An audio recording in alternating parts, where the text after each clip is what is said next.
Channel. I am Adorkable Rachel, and today we have a very special guest on the channel. We have the Tony and Emmy nominated puppeteer, actor, writer, producer, and all-around wonderful human being, John Tartaglia. Hi guys! Hi! Thank you so much for being here. It's my pleasure to be here. Thanks for having me. Absolutely. I am freaking out. My inner 15-year-old's freaking out because I've been a huge fan of the Avenue Q cast since they first came on the scene and everyone knew about them. My inner 15-year-old is doing flip-flops right now. This is so great. Thank you so much for being here. I'm honored to be here. Thank you. So let's jump into some questions. So John, Okay. Avenue Q, you were part of the original cast, and it's closing this upcoming weekend, which is why we're talking here today.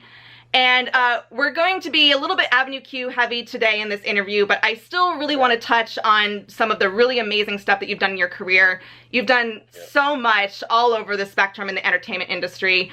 So you started puppeteering professionally when you were 16 on Sesame Street. You were the youngest Sesame Street puppeteer in the show's history. My first question for you is, what about puppetry first really inspired you to pursue that career? Well, I should first say that it's funny, I believe Richard Hunt, of course, one of the original Puppeteers, might have also been 16 or 17 when he started. So I'm always a little scared of that fact and figure, but I know I was, if not the youngest, I was next to the youngest. Okay. Or maybe we were tied. But anyway, I think puppetry, Fraggle Rock was the show that really drew me in. That was the first Henson show I ever remember seeing. I watched Sesame Street as a kid, and I loved Sesame Street, but the show that really changed my life was Fraggle Rock. And I think what I loved about it was the idea of being this fantastical character, that there was no rules to it. You know, I was a performer since birth, basically. My parents were in art and musical theater, and so I always loved performing, but I love the idea of putting on a puppet and being anything I wanted to be and not being limited at all. So I think that's what really drew me into it, was the idea of, I can literally be anything. And I was a very imaginative kid, and like a lot of us, I would put on my own shows, and I don't know, what kid doesn't want to take their stuffed animals and be that sheep or be that clown or be that. So I think it was the fact that I could be anything I wanted to be using a puppet. It was very imaginative. That's probably one of the biggest reasons why I loved it. That's awesome. So jumping ahead a little bit, Avenue Q is the stage musical that brilliantly and lovingly pokes fun at the Sesame Street concept. It's always been kind of marketed as like the adult version of Sesame Street. It's got brilliant songs, amazing writing. It's my personal favorite musical in the world. I think I told you a long time ago that this is the show that inspired me to pursue puppetry because... Which is amazing. It's amazing to think about that. That's so cool. Yeah. You've pretty much, though, been a part of Avenue Q. You were part of Avenue Q from, the very beginning, the readings, pretty much, the very first readings. How did that come about? How did that process start? How did you first become involved with Avenue Q? Yeah, it's a huge lesson in saying the word yes. I had met very quickly. I'd met Jeff Marx, who was one of the original composers. He was an intern on Sesame Street in the music department. He remembers meeting me. I don't remember meeting him, which is awful. But just Lord knows, I'm a crazy person, so I probably forgot meeting him. But he knew who I was, and then Rick Lyon, who's also one of the original puppeteers, was very good friends with Bobby and Jeff, having done some work with them. There's a truck going by, so I apologize if it's loud. This is the glamorous life I lead. That's okay. People on the internet can surprisingly be very forgiving, so don't worry. Yeah. Dream big, everybody. But no, so Rick Lyon and I had worked together, and Rick Lyon was friends with Jeff Marx and Bobby Lopez, the composers, and they wanted to write this. They loved the Muppets. They loved Sesame Street. They wanted to write originally an original Muppet musical, like a feature film, called Kermit, Prince of Denmark. And that didn't quite go anywhere. But then they thought, well, let's write our own puppet musical. And so they were doing a reading of the show. They wanted to kind of put these 4 songs that they'd written in Avenue Q, which mostly are still in the show. Everyone's a little bit racist, If You Were Gay, the Avenue Q theme. And I think the 4th one, what was the 4th one? I think what it is. Tear It Up and Throw It Away, which is not in the show anymore. I'm sure you know, because you're a big fan of the show. Yes. It's on my computer somewhere. It's a great song. It's sad that it didn't last. But they were doing this kind of presentation. They wanted to actually make it into a television show. They thought it could be an adult, Comedy Central kind of adult parody of Sesame Street. So they said, well, I got a call from my friend Laura, who was also involved. She was the original Mrs. T and Yellow Bear. And she said, my friends Jeff and Bobby are doing this reading. They're looking for someone who's kind of like a young. At the time, I was young. I was like in my early 20s. Up and coming musical theater performer. Who we need someone who can puppeteer but also sing and dance. Do you think you'd be interested? And I actually had something booked that night. I forget what it was, but I had something else I was supposed to do. But something like deep down inside of me, some like deep gut feeling told me that I needed to do this. This is the right thing to do. So I said yes. And I don't remember what that other thing was, but I could care less. And did that first reading and have been with the show ever since. And that night is the night where the reaction from the audience live in that theater was so strong, not just to the material, but also seeing us puppeteer, which of course on television wouldn't have happened. So that's where the producers of the show got the idea. The producers happened to be in the audience that night. They got the idea of this has to be a theater piece. And so from then on, it actually was not a television piece, it was a theater piece. And that's kind of the beginnings of it. And that was my first journey with it, was doing that reading. And so I always tell people, when you have that little voice inside that says yes, say yes. You got to trust that voice. That's awesome. And so Avenue Q originally opened off-Broadway at the Vineyard Theater in March 2003, if my records serve me correctly. Then it moved to Broadway at the Golden Theater, and that was in July of the same year. So even after closing on Broadway in 2009, it ended up opening off-Broadway again, and it's been playing at the New World Stages ever since, almost 10 years there. Clearly people love this show, and they wanted to stick around. Again, really sad that it's closing. But I want to know from you, why do you think, in your opinion, Avenue Q has stood the test of time? Like, why is it such a massive success? And keep in mind, like, you know this better than anyone, this won Best Musical over Wicked, the same year that Wicked came out. A huge surprise of the season at the time. So, which is well-deserved, in my opinion. Why, in your words, do you think that Avenue Q has been such a success? I always say I think it's because, the story is so universal. Everyone at some point in their life, whether it's in your early 20s like Princeton, whether it's later in your life, whether it's in your teens, whether it's even older, everyone has felt that longing to find their reason for being and their reason of surviving and their reason of existing. I mean, it's kind of the Pippin story, right? It's like, I got to find my corner of the sky. And that's what Princeton's looking for. He's looking for his purpose. He wants to know, why am I here? And I think everyone wants that, And so I think that's part of it. I think it's also the fact that the show is so brilliantly designed that there's something in it for everybody. If you're looking for a love story, there's a love story. If you're looking for the journey, like I was talking about, there's that journey. If you're just looking for a lot of fun and laughter, there's certainly that. And I think each of the characters is at a very similar place in their life. None of them have quite figured it out yet. Yeah. The only one you could say is maybe got their stuff together. The two are maybe like Christmas Eve and Gary Coleman. They've kind of figured out what they're supposed to do. But everybody else really is searching, and I think we all can relate to that, So I think it's that. I think, and everyone's got their favorite part of the show, whether it's Loud as the Hell You Want, or whether it's If You Were Gay, or whether it's I Wish I Could Go Back to College. But yeah, I think it's the relatableness. I think everyone can relate to having that feeling. I remember I had a friend who was in his late 50s who came to see the show, and he just started collapsing in tears after the show. And I was like, oh, are you okay? He's like, yeah. He's like, that feeling of I got to find my purpose, like it just reignited this fire in me, So I think that's what it is. Yeah, and it's funny you mentioned that too, because it reminds me of an interview I saw of Jennifer Barnhart from like way back when, where she met a child that saw the show, like an 8-year-old or something, which is like crazy parents. And she had said that her favorite song was I Want to Go Back to College. And of course I was like, well, why would that be your favorite song? Yeah, and according to the little girls, because I want to go back to kindergarten. And it's it's amazing, like the spectrum of an age range that this show has spoken to. Yeah, it's incredible. That actually also that kind of leads me into another question. I want to know, what was, when you were performing Avenue Q, what was your favorite moment in that entire show? Even if it was one you didn't perform, like what was your absolute favorite, like just poignant piece in that whole musical? I've gotten asked that a lot. It would kind of change. I'd say right now it changed with my growing. I mean, you have to imagine that I was doing that show at a very important time in my life, in your early 20s, where you're really discovering who you are. And I didn't go to college. Yeah. I didn't have, as Stephanie DeBrizzo loves to give me a hard time about, she used to give me a hard time about, I had no idea what I was singing during If I Could Go Back to College, which is pretty true for a while. But yeah, I mean, I think it changed. Like I remember when the show first started, it was Purpose. I loved doing Purpose. I still love doing Purpose, but that was my favorite moment in the show.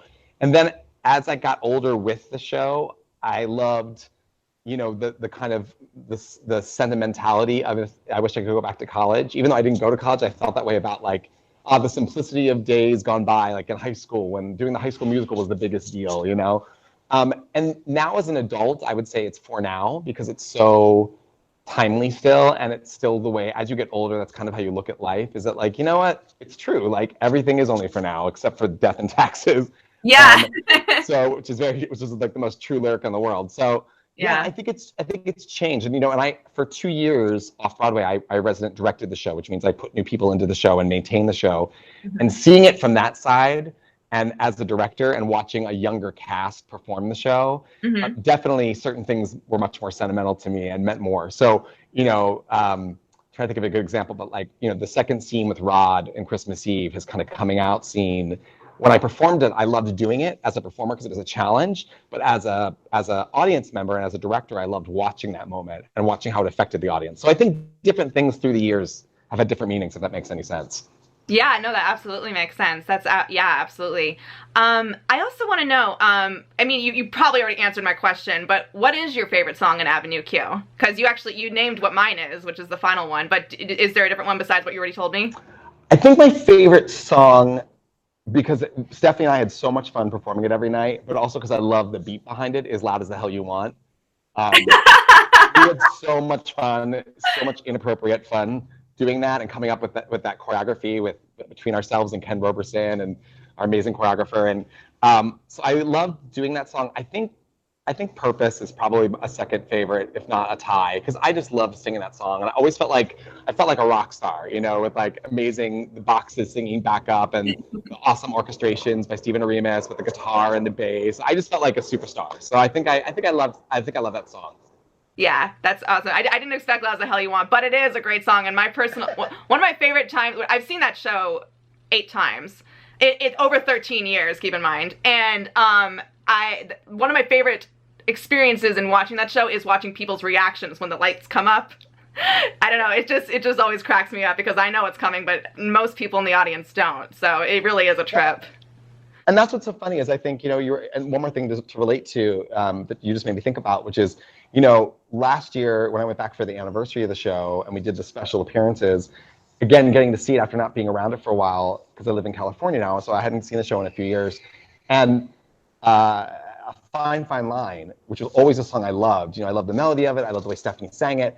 But hearing those lyrics, I'd just gone through a breakup when I heard that, and hearing those lyrics, it punched me in the gut. So I think that's the magic of the show, is that there's just something relatable all the time. And so, seeing like that when the lights come up at intermission, that reaction that people see this like serious song in the show after they've been laughing at the puppets having sex and laughing at if you were gay and laughing at everyone's a little bit racist. And all of a sudden here comes this very serious, very earnest song that really affects people. Like that was definitely like, seeing it as an adult, going through something like that and watching how other people reacted, that was just a big kind of aha moment that I didn't appreciate when I was younger doing the show.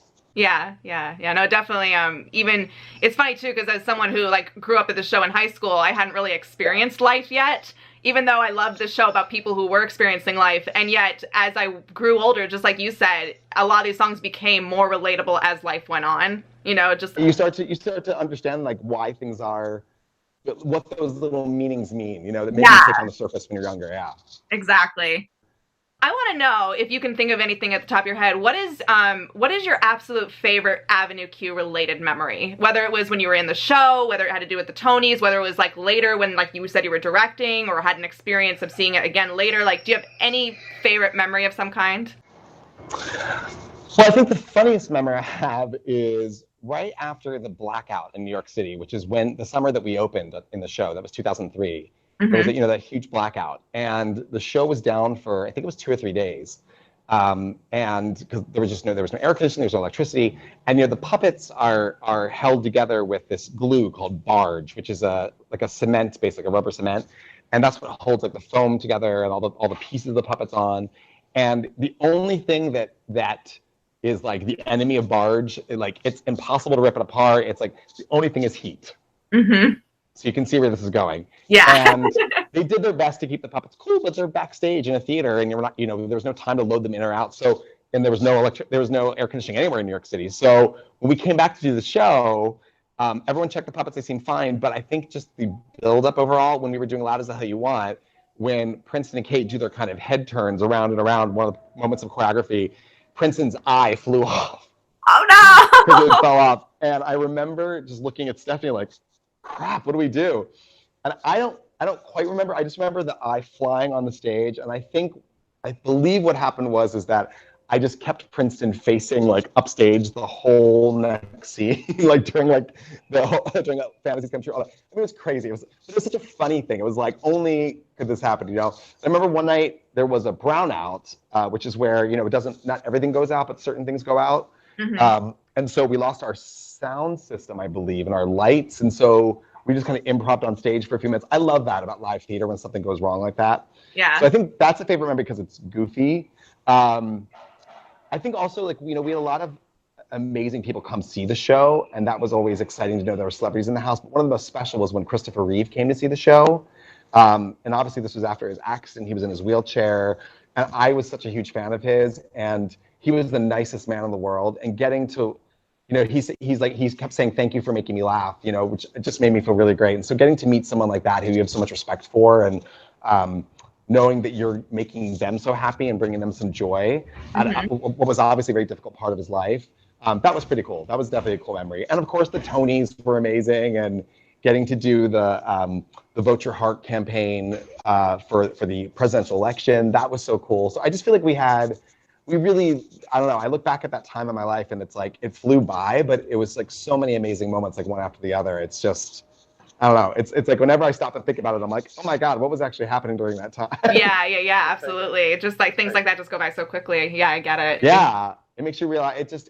I always tell, like, whenever I see like friends like this year who are like Tony nominated, I always say to them, like, enjoy it, like take each moment and enjoy it and breathe it in, because it'll go by so fast. Yeah, absolutely. Yeah.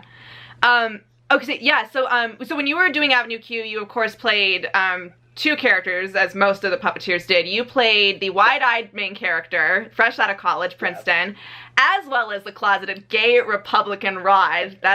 Says so much right there. Completely different characters. No wonder you were nominated for a Tony. I'm just saying. So yeah, you were nominated for playing both of these roles, and my question is, playing both Princeton and Rod, I have a feeling I know the answer, but I want to know from you, which one was more fun to play? Woo! Well, I would be a total liar if I didn't say Rod, because he definitely was the one who stole the show. And I got to obviously say some really hilarious and sometimes shocking lines with him. And of course, I loved playing Princeton because, he also had a lot of great moments. But I think besides the funny part of Rod, the reason I loved playing him too was his journey. I loved his journey from being this very kind of straight-laced, stick up as you-know-what character to where he goes later. And the way that would affect people. And, everyone forgets that this was 2003, which really wasn't that long ago, but it was long enough ago that coming out was still a big, big thing. There were still very few openly gay celebrities, openly gay public people, people to look up to. So his journey was really, really personal for a lot of people. And I felt a responsibility with that. Obviously, we laughed at it, and there was silliness in it. And I was allowed to kind of take it to that like extreme silliness. But I always wanted to make sure that those moments with Christmas Eve, especially in the second act, really rang true. And so that was really an honor. And I looked forward to that as an actor every night to play those scenes. And I remember one really cool thing where there was this big kind of truck driver guy sitting in the front row. And I remember when we first came out with Rod and Nikki and the whole "if you were gay" thing started, he looked like he just was like not in it at all. Like, and I thought, oh God, and I went to a place of, oh my God, this guy hates the show. And I was worried he was homophobic. Like, I started getting in my head about it the whole show, and I was really aware of it. And I kind of forgot about him. And then I remember during that scene with Christmas Eve, in the second act, where Rod basically says, I wish I had someone special. I wish I had someone by my side. I wish I felt special and safe.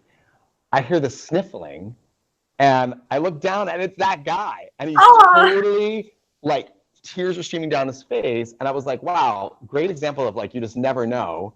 what someone's really feeling. I had totally clocked him as like, straight, like not gonna relate to this situation at all, homophobic. I totally made a story in my head about who this guy was. And there he is, like breaking down in like uncontrollable tears watching the storyline. So first of all, I like to think that, that the show affected him in that way, but also was a good reminder of like, you never really know someone's story. And you have to be open-minded. And I think that, again, everything in that show is so relatable. So we get people all the time that would say, parents who would say, Rod's story, as silly as it may seem, helped me understand my kid a little bit more. We actually had to hold the show one night because a 15 or 16-year-old kid actually came out to his parents during intermission because he felt so empowered by the show. So, it's like you just never know. Like, it's a great responsibility, I think, to play that character. As funny as he was, I also really loved the serious side of it and the hope that it would be inspiring to somebody. So yeah, I love Princeton, and don't get me wrong, I love performing him, but Rod I would lie if I said he wasn't my favorite. But don't tell Princeton. I had a feeling because I've just seen so many clips of you just having the best time with Rod, and I had a feeling, but I wanted to hear that from you and what your thoughts were behind that, and that's fantastic. You never know. You're not playing him only for now. You never know. Maybe again someday. I don't know. I would play that character again anytime. But I've said that 100 times. I'd play him again anytime. Yes, I love it. So as we mentioned, of course, Avenue Q is going to be closing this week after performing shows for over 16 years, since 2003 officially. Crazy. Yeah, I've been looking at the Instagram and Facebook and all the social medias lately leading up to this, and I cannot tell you like just how many people I've been seeing online that have been expressing both their sadness that it's closing, but then so many people that are also just so grateful for the impact that the show has had on so many lives. And well, what I want to ask is, knowing that it's touched and inspired so many people, I mean, you've seen it firsthand, obviously, in no small part also thanks to you originally breathing life into these characters, seriously. How do you feel about all this? 16 years later, the show is finally officially coming to an end. Like, what are you feeling right now? It's funny. It's surprising. I mean, first of all, look, we've had an unbelievable run for a little show that we all kind of thought would maybe have like a 2-month run off Broadway, and that's it. So the fact that the show has not only went to Broadway and to Vegas and on national tour and internationally and won at the Tony Awards. I mean, it's like, Stephanie DeBruzzo and Anne Harada would always call it the little show that could, like the Cinderella show. And that is kind of what it was and is. The fact that it's run 16, even hearing you say that, I really hadn't thought about the years, 16 years for a show that never was expected to even get to Broadway, and to run successfully for 16 years and be packed off Broadway and still be relevant and still be a show that people say you have to go see. That's a dream come true. And so I feel like, I'm sad it's closing, but I'm also even more so proud of like you said, the impact it's had, and that a whole generation grew up with this music and with these characters. It's a great responsibility, and I still get emotional. Like, I remember being a young performer in New York City thinking like, listening to someone sing Corner of the Sky, that's the song of the day apparently, Corner of the Sky in an audition room, and thinking, someday I want to have a song that people sing that I sang on Broadway. And there it is. Like, and then like nowadays I've had the experience a couple times where I've been in, a rehearsal studio and heard someone auditioning with Purpose or something like that. I'm like, oh my God. Like, so that's kind of mind blowing to me. And it's hard to believe that probably somewhere in the world right now, internationally, someone's doing the show. The fact that, again, people are singing our music at auditions, the fact that, there are fans that know every single thing about the show that love the show the way that I love Muppets or Sesame Street or whatever. So I don't know. To me, it's like, I don't think it'll almost hit me until the show is closed. Like, oh, wow, that was a piece of life. I think it'll be so weird to walk by the theater in New York City and not see it there. That's what's weird to me, is that like, it's just been, since 2003, it's been a part of my life every day. And it'll still be part of my life, but it's weird not to like know that there's a show happening. Do you know what I mean? So, but, not to be too cliche, but, everything in life is only for now. And there is such a love for the show. I'm sure it's going to be revived. I'm sure that it's going to be playing somewhere else. I already am going to be directing a production of it. I can't say where or when yet, but I know I am. Oh, that's exciting. Yeah, so that'll be kind of cool. So the show's going to live on. It's what's amazing too is the way that regional theaters have embraced the show. We thought the show, we're like, oh, this could never play in certain places in the country or the world. Boom, we were wrong. It's all over the place. You know, it's like every single theater in the country has probably done Avenue Q by now. So it's just kind of mind blowing. I don't know. I still kind of like when, like you said, like when you said 16 years, my brain just went, oh, right, 16 years. Wow. Like, it's crazy. It's crazy. But it's because of the love of fans like you guys and, you know, the fact that everyone embraces it. And I think we all love the show so much. And I think that came through, hopefully. Yeah, definitely. And I know we got to be wrapping up, but I have two more quick questions. First of all, I want to know, have you been seeing what the Avenue Q, the official Avenue Q and Facebook and Instagram have been posting about, like, what the characters moved on to? Have you seen that? I did see that. And actually, it's so funny. I saw that actually last night, and I was laughing so hard because they nailed it. Like, I was like, yeah, that's probably right. Princeton and Kate probably did do that. Rod and Ricky definitely did. Like, I was like, everything that they wrote, I was like, that sounds about right. Especially for Trekkie. I was like, yeah, he's probably in trouble for something. Yeah. I was so curious what you thought about that, because in my mind, I was like, that all seems so very appropriate. And I love that the show in general, like, keeps it open-ended, you know, because it's kind of one of those kind of shows. But at the same time, knowing that Kate and Princeton eventually got married, like, we love a happy ending, you know? Like, I don't know, just things like that. Knowing that Nikki finally got an appropriate job, like, it just fills my heart.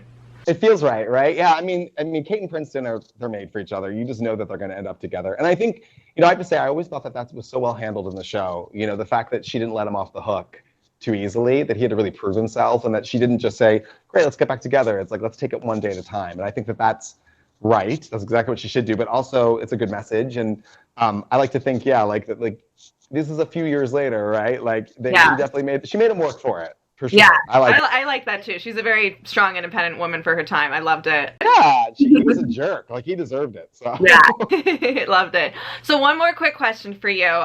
We've been talking so much about Avenue Q, but I wanted to touch on real quick how you're not just a Sesame Street and Avenue Q guy. You've done so much over the past bunch of years. You created Johnny and the Sprites on Disney. You created Imagination. You also have done Splash and Bubbles on PBS.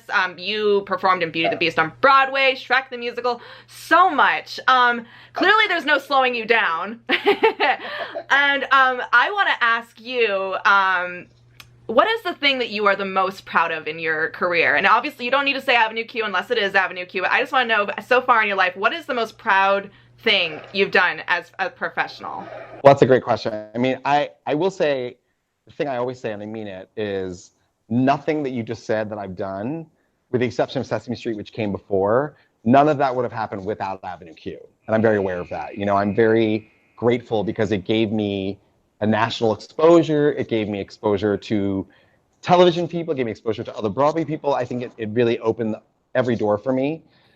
So I always joke about how annoyed I am with celebrities that get upset for being known for that show that made them famous. You know, like, oh, I was on this sitcom and that's all you ever know me for.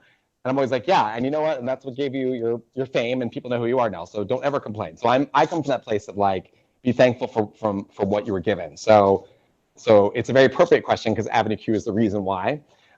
I don't know if I have one thing I'm really proud of.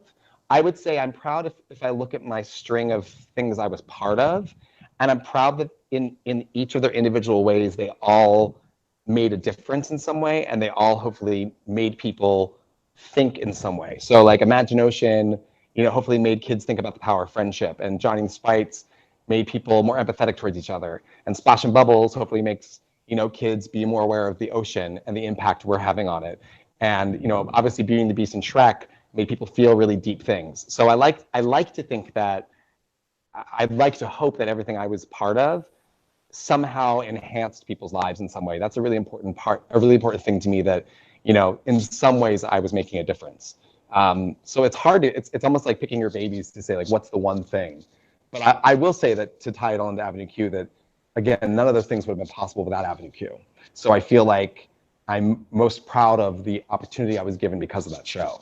That's really cool. That's awesome to know too. And I love also hearing that you are still proud of that work that you did, even though it was a long time ago. And it's I get so annoyed when people get, like, you know, like, oh, don't think of me. I'm like, no, think of me as the guy from Avenue Q. I'm great with that. If you like me and you like what I do, and it's because of Avenue Q, great. Like, I'm so proud of that. You know, I feel like we did something that no one else has ever done before. So to be angry that people know me from that, or frustrated, that just seems silly to me. So yeah, I'm very proud of the show. It's my baby, you know, and it's weird to it's like your baby's going off to college, and now you have to kind of like accept the fact that it's not going to be there anymore. So it's surreal, but it's a perfect way to kind of look back at it that way. Awesome. John, thank you so much for taking the time, and Avenue Q is closing this Sunday, March 26th. Get your tickets if you're out there and you can go see it, guys. Remember, everything in life is only for now. Everyone's a little bit racist. The internet's for porn. There's a fine, fine line between love and a waste of time. This show taught us so much. It did. It did. John, thank you so much. I could dish about Avenue Q for hours, and maybe one day we will, but I know we got to get going. Thank you so much again. You have a lovely day. Thank you, and sorry for all the noise, but when you're outside, it's kind of crazy. But thank you so much. All right. Thank you. I'll see you soon. Take care. Bye. Bye.